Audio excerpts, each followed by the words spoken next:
often reflect on my childhood. One scene, one memory always sticks out.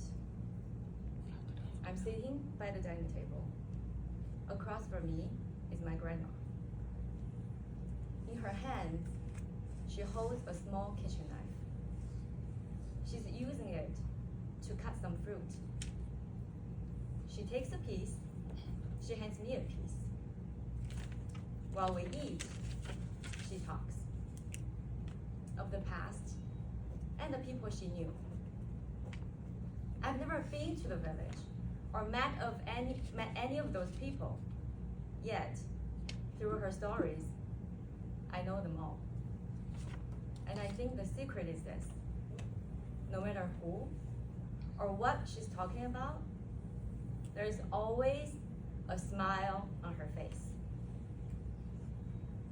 Mr. President, fellow Toastmasters, and dear friends, today I'm going to share with you a few mentors I'm fortunate to have.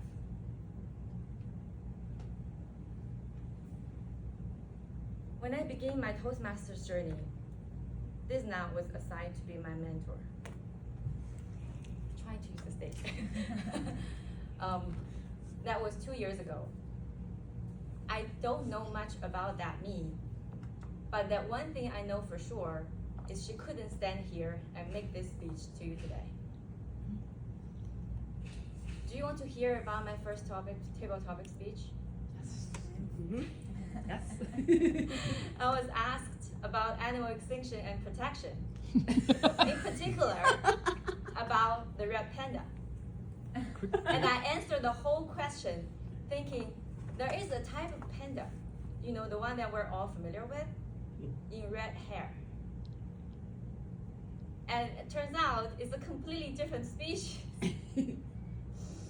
I shared this dreadful experience with Disna, and you know what she did?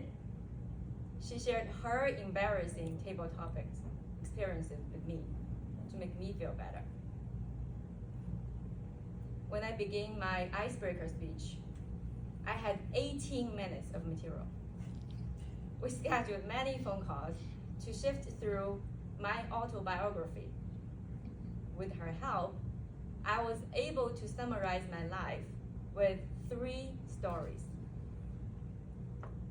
During those early days, I found myself repeating the same mantra.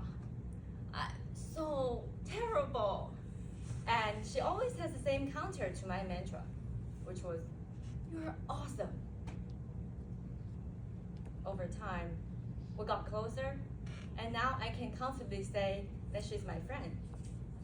I can call her up whenever I need speech ideas, and I know she's there for me. Last year, I joined a career-related mentorship program and met my mentor, David. He is the CEO of a tech company in Silicon Valley. Along with a few other mentees, we scheduled regular meetings to discuss any strategic issues that anyone was dealing with.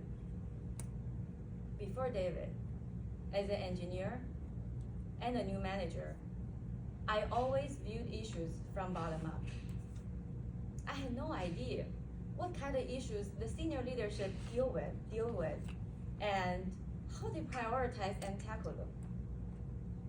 Months later, I knew, I understood, and learned that I started to view issues from a macro perspective and always try to define it before solving it. I understood the importance of networking, and I became more proactive day by day.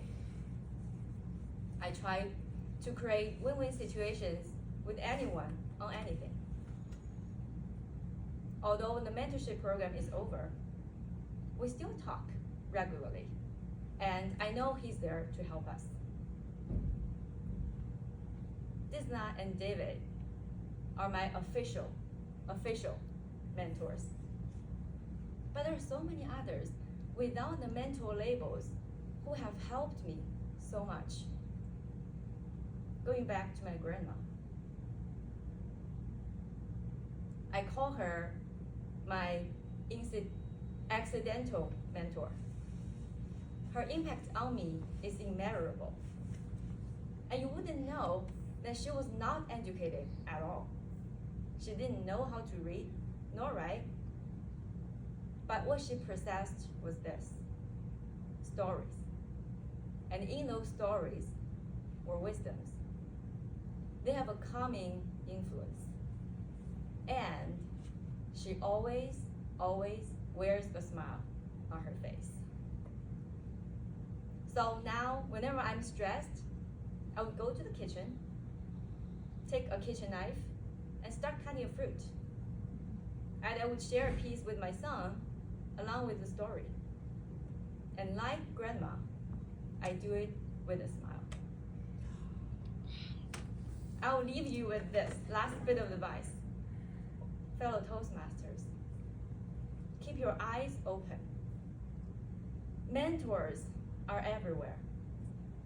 Sometimes you'll encounter them in your professional life, like what I did with Disna and David. But sometimes they will come to you. And don't be surprised if you find them in unexpected places, like at the dining table. Oh, and don't mind me eating a banana after this. Back to you, Toastmaster.